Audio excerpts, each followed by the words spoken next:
In today's gospel, we're looking at the words from Matthew, and we're looking at the Gospel of Matthew, where Jesus is talking about as in the days of Noah. Let's go back to Noah and see what happened in those days. Noah was the one just person. He was the one person who was able to turn around and say, there's something more than what I can find here. Everyone else was focused on their own needs, and they were focused in the here and now.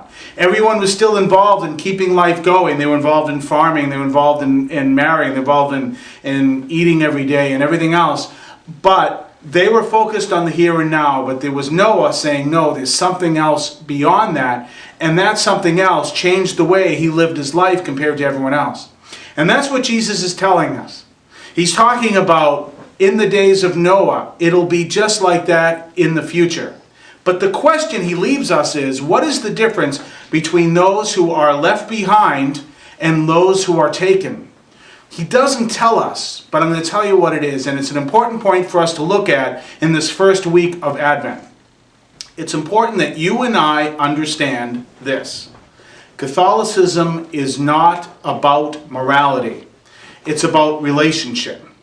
Catholicism is about relationship. Therefore, we begin with our relationship with Jesus, and that relationship changes us, and that leads to the morality. So when he starts to saying what is the difference, it is those who are in relationship with Jesus, those who know Jesus, those who are in prayer with Jesus, those who are coming to know him and have that relationship with him. But for those of us here in the United States, that's a challenge. And here's the reason why. If you look at an aspect of our culture, one aspect of our culture is control. For example, what is it, that little device that you have that changes channels? The remote control. We have a society that is focused on control. Our laws are based on having control over everything. Even that's the reason why in the United States abortion is legal. For, a woman has control. Man doesn't. And that's another issue. But a man has control over other things. And everything is all about control.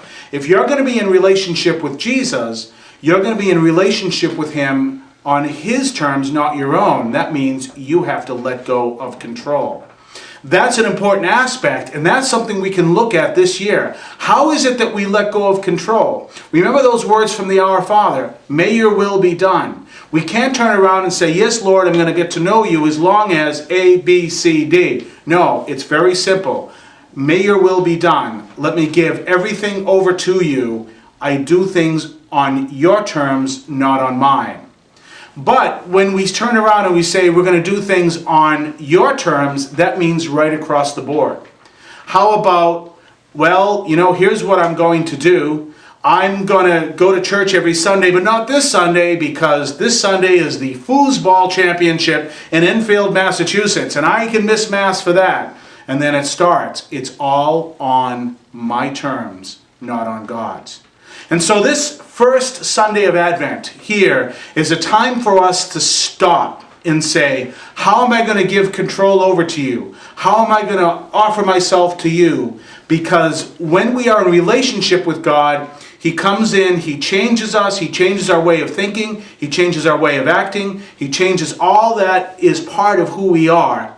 And then, as he says, one will be taken, one will be left. What is the difference between the two? Because the one he knows is the one he looks at and says, come, you who are blessed by my Father, says the Lord.